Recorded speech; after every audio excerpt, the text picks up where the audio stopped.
Welcome to Practice Makes Purpose, the podcast where we connect with JMU nursing alumni who are making a difference in healthcare and beyond. I'm your host, Caitlin Bowman. Today's guest is Katie Gilbert, a proud JMU BSN alum and current BSN to DNP student who's balancing full-time graduate studies with her work as an oncology and infusion nurse at Curling Clinic in Roanoke.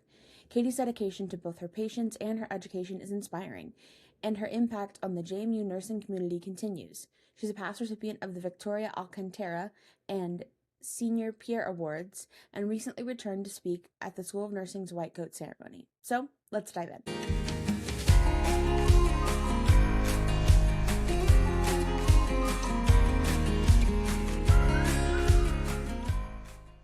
All right, Katie. Well, thank you so much for joining us. This is really cool to be in person, but instead of a video chat. But how are you doing today? You said you had class earlier? Yes, I'm so excited. I had advanced health assessment earlier today, and I figured since I'm on campus, let me just stay and have a little chat. I'm so excited. Yeah, this is going to be really cool. Mhm. All right, so we'll just jump right in. So just kind of tell us your journey into nursing and kind of what drew you to the BSN program. Yeah, absolutely.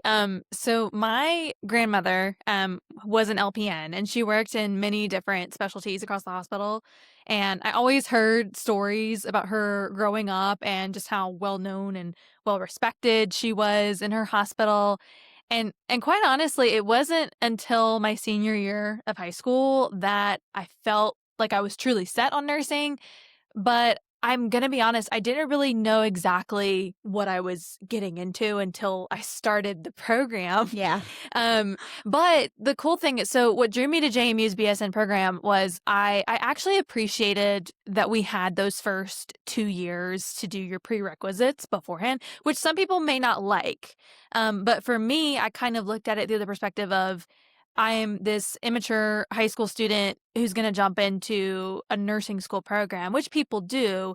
But my own self-assessment, I just didn't feel ready for that yet. And so when I got into the program, I felt so drawn to the support of the faculty and my cohort. And I really made some great friendships with people who I still keep in touch with today, my professors included.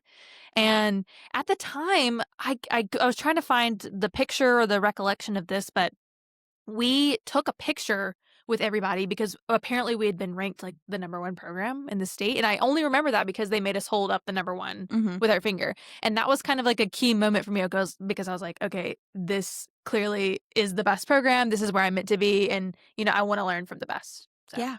Yeah, absolutely. That's such a cool story of how inspired by your grandmother and then just kind of pushing you on to kind of this path. That's really cool. And pushing further because I'm the first person in my family to attend a 4-year university. Awesome. So this is just very cool to build on the legacy that she already has. Yeah. So I love it. Yeah, that's super cool. And then now you're on the BSN to DNP path. So kind of how did you decide to go in that direction? Yes. I'm so excited that, first of all, JMU offers this program because I think it's not, I wasn't honestly set on going anywhere else just because I loved my experience with the undergrad program. But I knew that I wanted a direct path because it's the highest level of nursing practice. I wanted to go straight there. Something to consider, and this isn't a decision for everybody, but for me, I found it a little bit more cost efficient to jump straight to a doctorate than having to go through a master's program and then consider coming back. I also didn't know what my life would look like if I did that way. Right. I wanted to avoid having like duplicate foundational content. But the real reason behind going to the DNP route was I wanted to be able to help transform health systems. I wanted to do this through quality improvement. I want to learn how to implement evidence-based practice. It's always a goal of mine to eventually become a part of a hospital's like leadership team. But as our healthcare system gets more complex, I think it's so important as nurses that we not only deliver evidence-based care, but also leading quality improvement and advocating for equitable health policies, which is exactly what the DNP program is set to do. Right.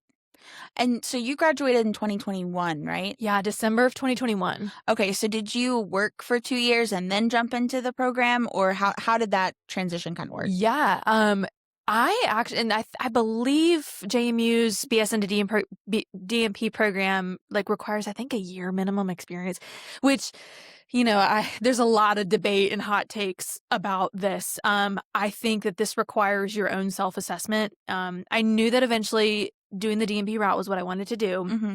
I knew that it was very important for me to have a strong foundation as a nurse and to build that critical thinking and experience, because that's Mm-hmm. ultimately what's going to make you successful in this program.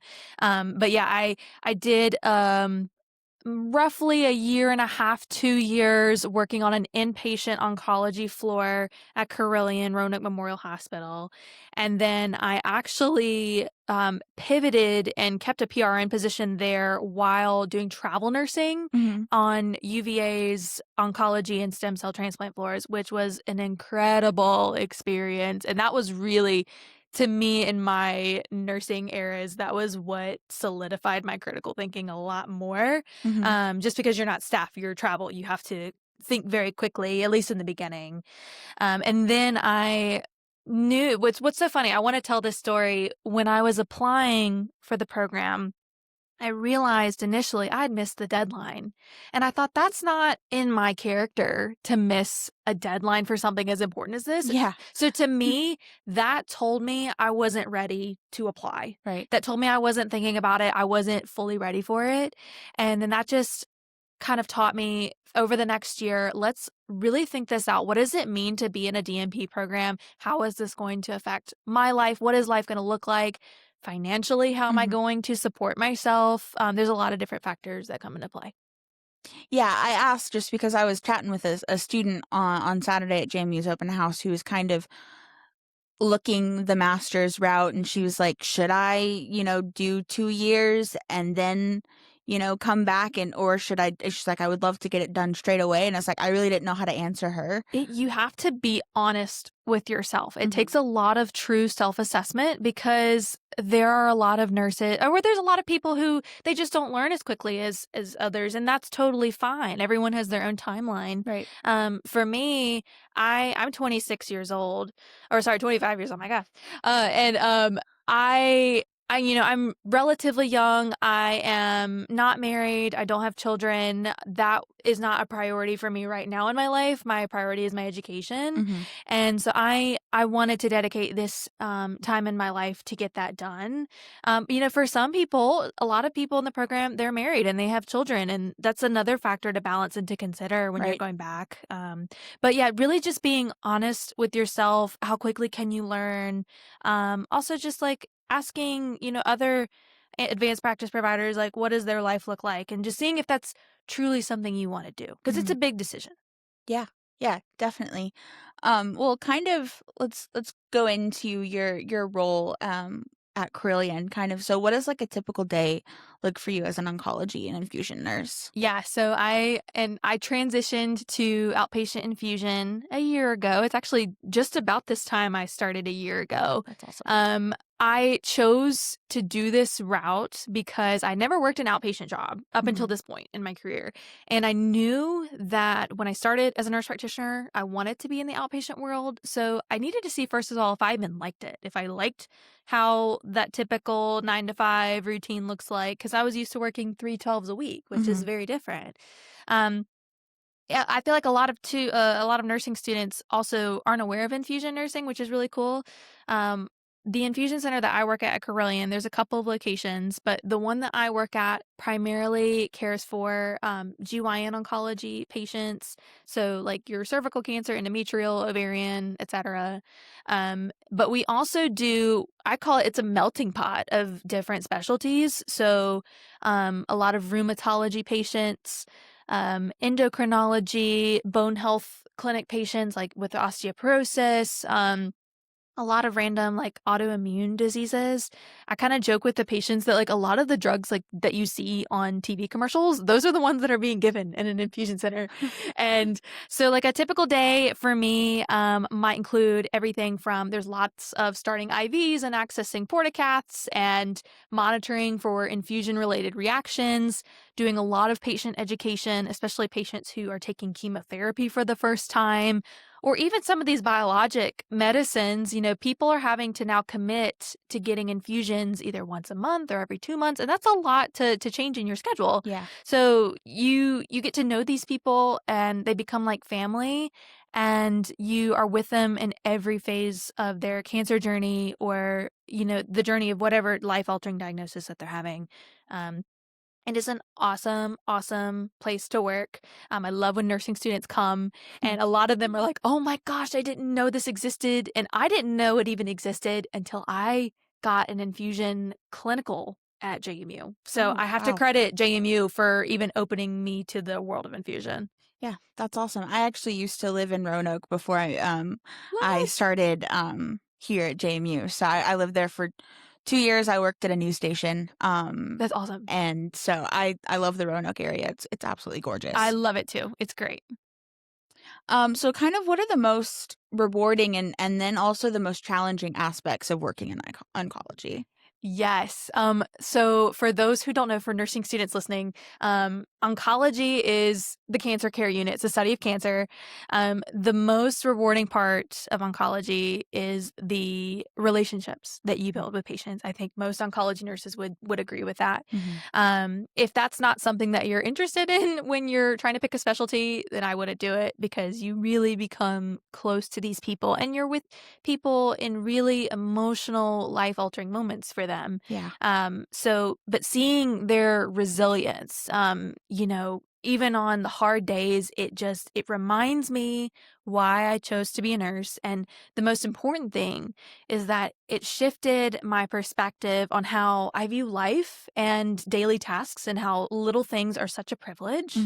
Like the other day, I woke up and I was like, man, I am exhausted. I do not want to go to work today. I would give anything to just stay in my bed. And, patients, they like to make small talk, and they're like, oh, how are you doing? I'm like, oh, I'm still waking up. And someone was like, man, I would give anything to be able to go work again. And you're like, oh, gosh, thanks for reminding me. And like little things like going to work, being able to exercise, being able to feed yourself. I mean, like little things you take advantage of. Yeah. And just thinking about these patients, it really does change your perspective of everything. And of course, the hardest part with oncology, of course, is loss. There are patients to this day I can name who have really touched me, and you never get used to it. I mean, and you shouldn't. But even being in those moments, there's a lot of beauty in the end of someone's life and helping them transition, or even helping them make those difficult decisions, and being someone's comfort and advocate. People don't choose to get cancer, but there's many things that we can choose to be in control of in our lives, and how we respond to it.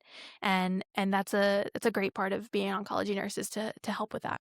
Yeah, I can definitely see how that would give you a kind of a different outlook on life, because, Absolutely. just realizing life is short. So if you're going to go do something you like, do Just it. do it. Yeah. You don't want to go to the gym, do it. Yeah. You don't want to do XYZ, just do it. It's a privilege. And not saying that you're not allowed to feel both. Right. Like you're allowed to be angry and sad, but I think also there's the other side of the lens here, where you have to kind of step back and reflect. So Yeah, absolutely.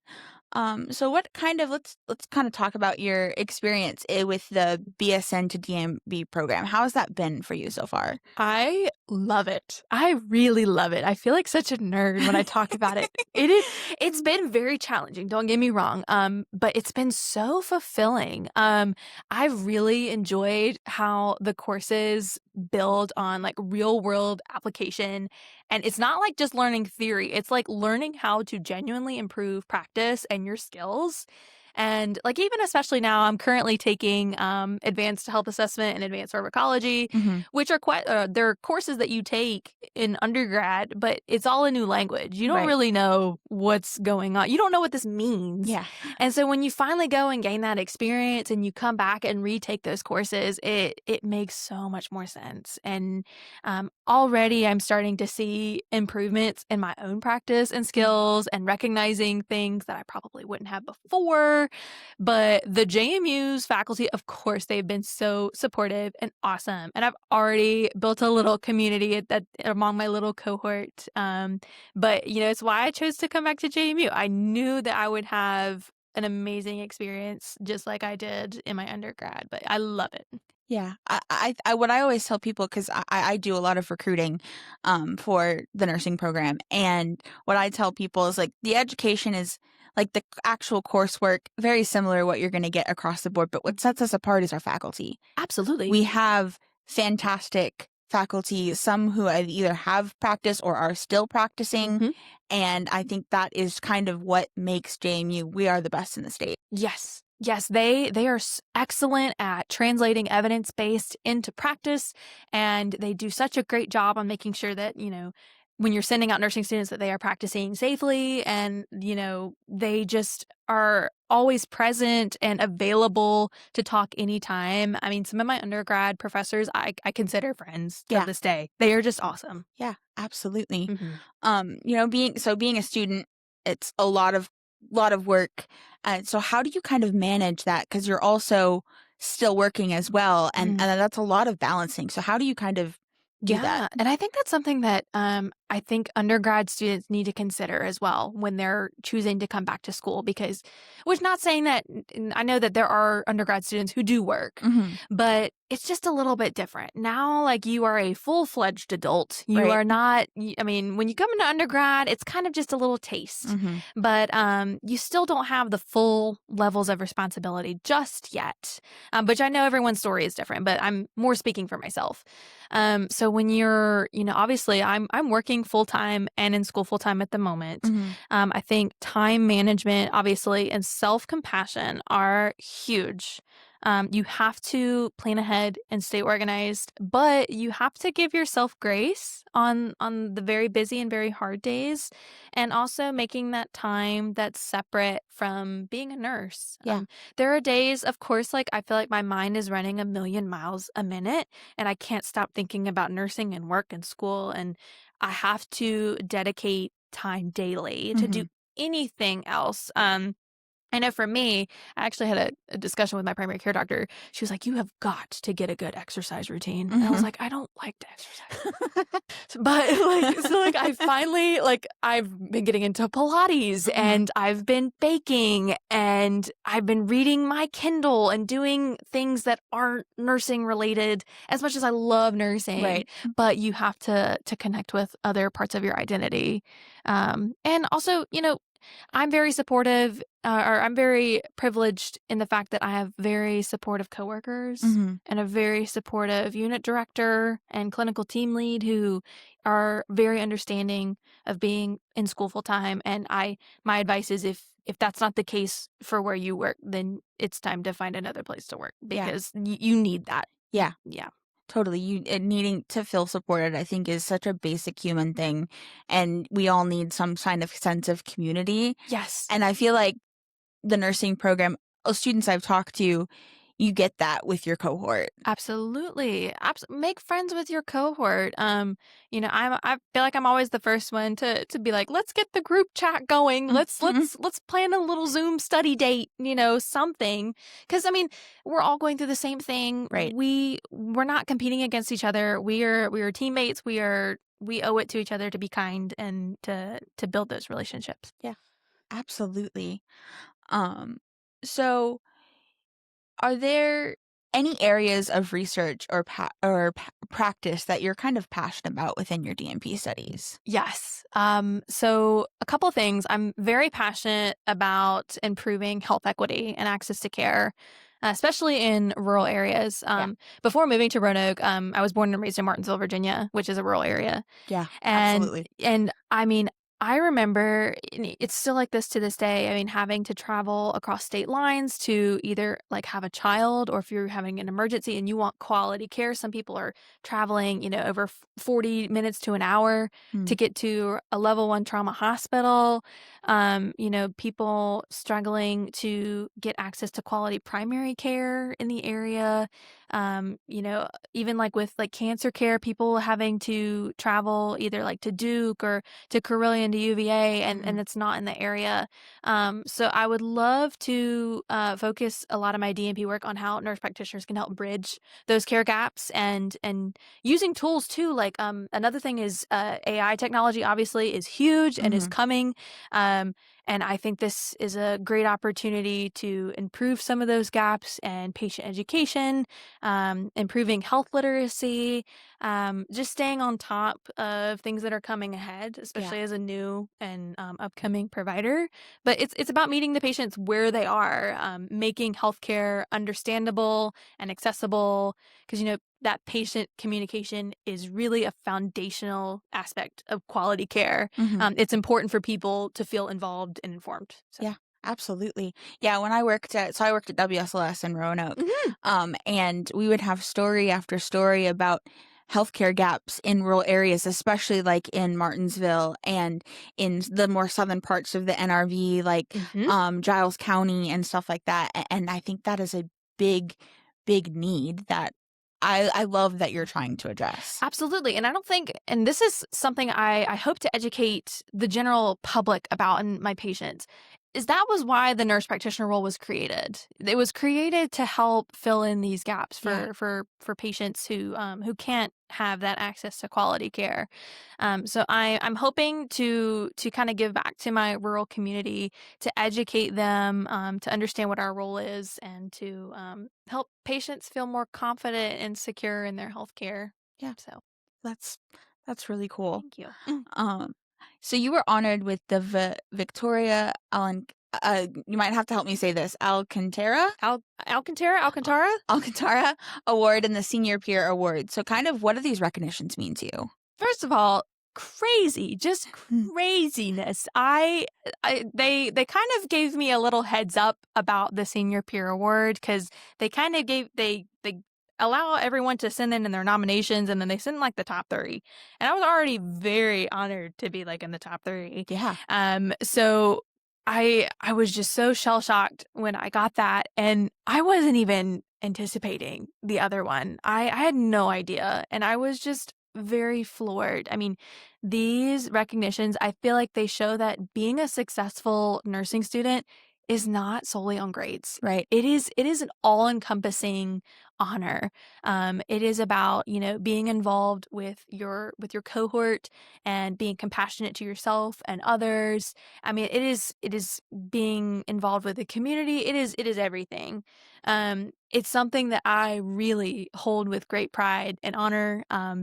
But to me, what was really special about this moment, it was such a special day, because my grandmother, who had originally inspired me to be a nurse, unfortunately had passed away a few months before that graduation. That was her goal, to get to that day.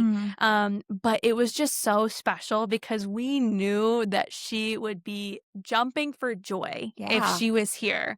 And that just felt like the ultimate bow on the end, just to tie up that journey. And yeah, what an incredible honor, and just a special day.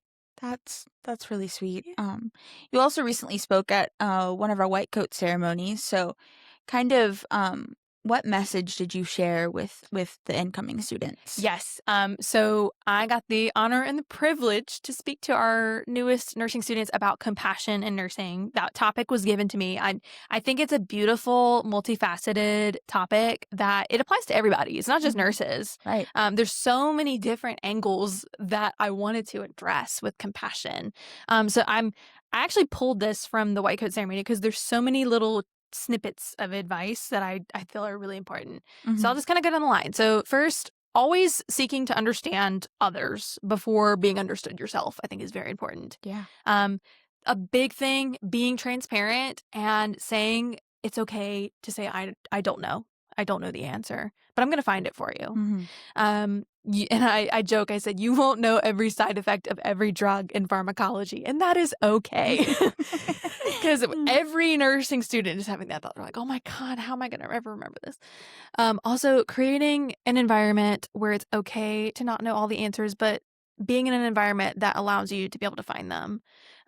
Recognizing and appreciating others is so important. Promoting inclusivity and creating an environment where everyone feels welcome, regardless of their background or their experiences. That's a fundamental aspect of being a nurse. Mm-hmm. Encouraging teamwork, advocating for each other, and of course, laughing together, crying together, and enjoying the experience together. That's so awesome. Yeah. Kind of, and then on the topic of compassion. So, what does compassion mean to you specifically as a nurse?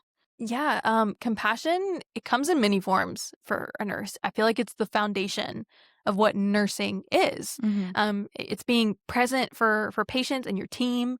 It's listening deeply. It's showing empathy. It's advocating for others. It means showing up for your other nurses. Mm-hmm. It's the little things like, oh, let me go watch your patients while you go get a snack, or you Yeah. go use the bathroom, or Yeah. get some water, or doing a task for another nurse so that way they can catch up on their load, or just reminding someone that they're doing a good job and thank you for coming to work and being who you are. But what's really important to note, though, is compassion. It doesn't always echo back as a nurse. I think a Mm-hmm. lot of nurses can vouch for that. But just know that it does change the person before you. You always hear that cheesy quote. It's like they may not remember your name, but they'll remember what they did for you, Yeah. or you know what I'm trying to say. Yeah. But yeah, you don't realize the actions that you do and how you present yourself to patients. It really does matter to them, even if they're not feeling the greatest. And also, it's really important to recognizing compassion fatigue. I talk about that a lot. If you notice that your fellow nurses, if they're more irritable, if they're self-neglecting, if they're not taking that little break during their shift, if they're not going to lunch, if they're kind of questioning their purpose into nursing, even physical symptoms, Mm-hmm. I remember like sometimes I'd be on night shift and I would get really nauseous, or or even headaches, just being chronically tired. I mean, those are things to point out and to take control of. Yeah. But I always say you can't take care of others if you don't take care of yourself. Yeah, absolutely. I think that kind of goes what we were talking about earlier with, your cohort and having a community. Mm-hmm. I think, what do you how can nurses show a support to each other? I mean, you said a few things you said, but is there anything else you'd want to add about that topic specifically? I think just being kind to others. I really hope that our generation of new nurses are going to eliminate that phrase, nurses eating their young. Mm-hmm. I know a lot of nurses are very tired and they're very burned out, and that's understandable. And I think that's where a lot of that comes from.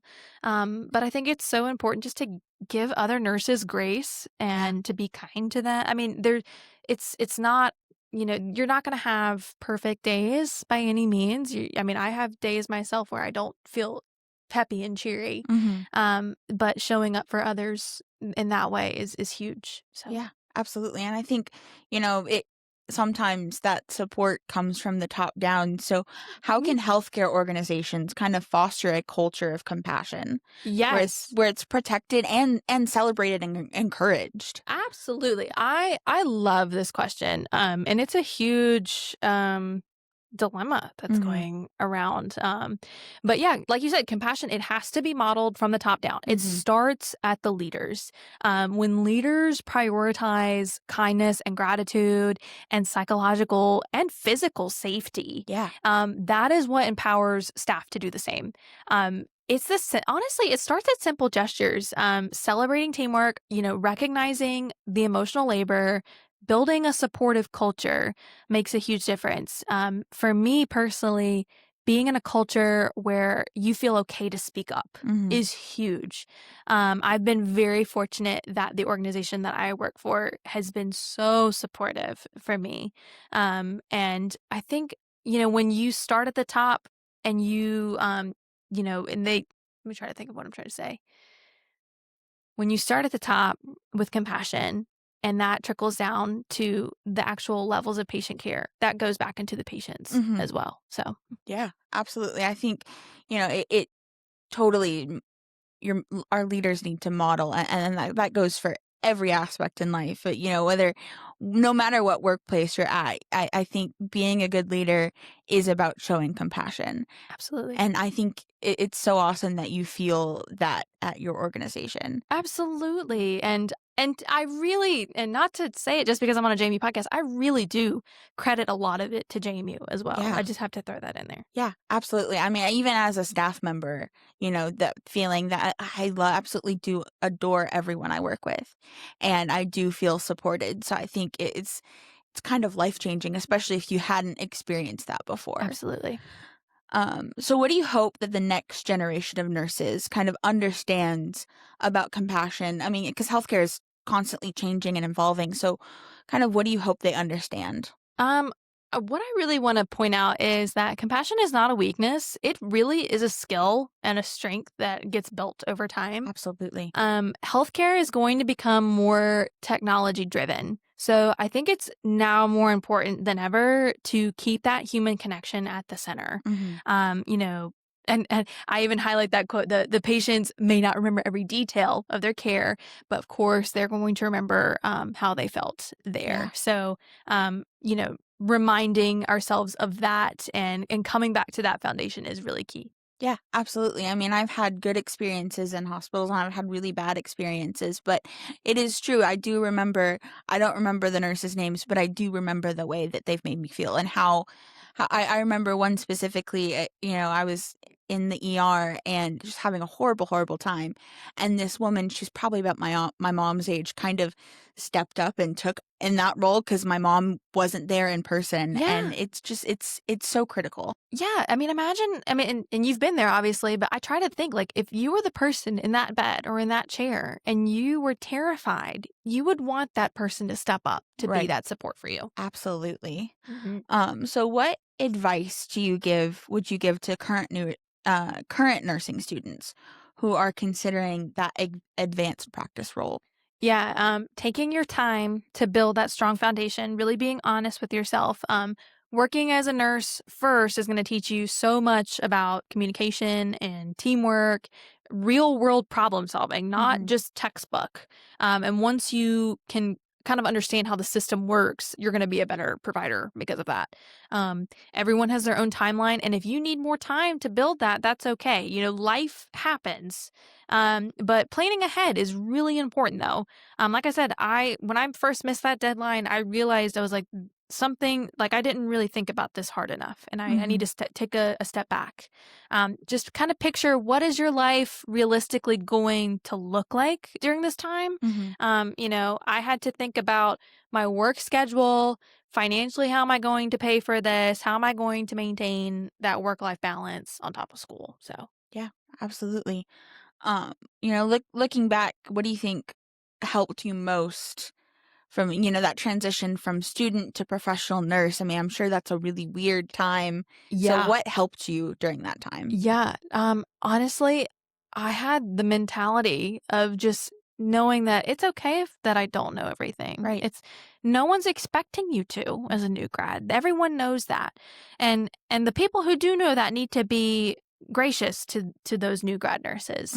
But if you have that confidence to say to your patients, you know what, I don't know that answer, but I'm going to figure that out for you. They're going to be just as confident in you. There's not really a lot of people who are going to shame you if you don't know the answer to something. But you're not going to know everything, and you never will. Yeah. Newsflash. I mean, this world and this career is constantly changing. It's constantly evolving. We discover new things in the medical world every single day.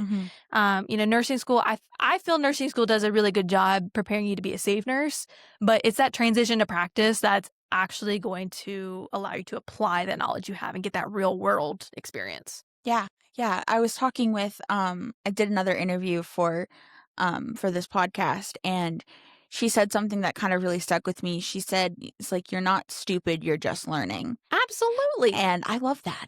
Yeah, no. And like I said, that I really hope that we get rid of nurses eating their young, because we've all been there. Yeah. And I've told nursing students too, when I'm teaching in practice, I will say, like, the best clinical I ever had was with a new grad nurse. She was learning with me, and we were embracing that experience together. So yeah, and shame on anyone who makes you feel less for that. I mean, that's just the experience. It is what it is. Yeah, absolutely. Well, kind of as we wrap up, the question I kind of like to end on is, what is one final message that you want to share with any current students who are listening right now? Yes, just be kind to yourself and others. Taking this journey day by day, you cannot take care of others if you don't take care of yourself. And that's kind of in your foundations class. You have to discover your self identity, your biases, your assumptions, and you have to do what's best for you in order to do what's best for others. Awesome. Well, Katie, thank you so much. I really enjoyed our conversation. This was so much fun. This was so fun. Thank you so much. Yes, of course. Thank you for joining us for this conversation with Katie. Her story reminds us of the power of perseverance, passion, and staying connected to the communities that shape us, whether through patient care, continued education, or giving back to the next generation of nurses. If you enjoyed this conversation, be sure to follow or subscribe wherever you get your podcasts. And if you're a JMU nursing alum with a story to share, or you know someone who is, please reach out. We would love to hear from you. I've included ways to get in contact with us in the description. Every nurse has a story. Thanks for listening to this one today. See you next time.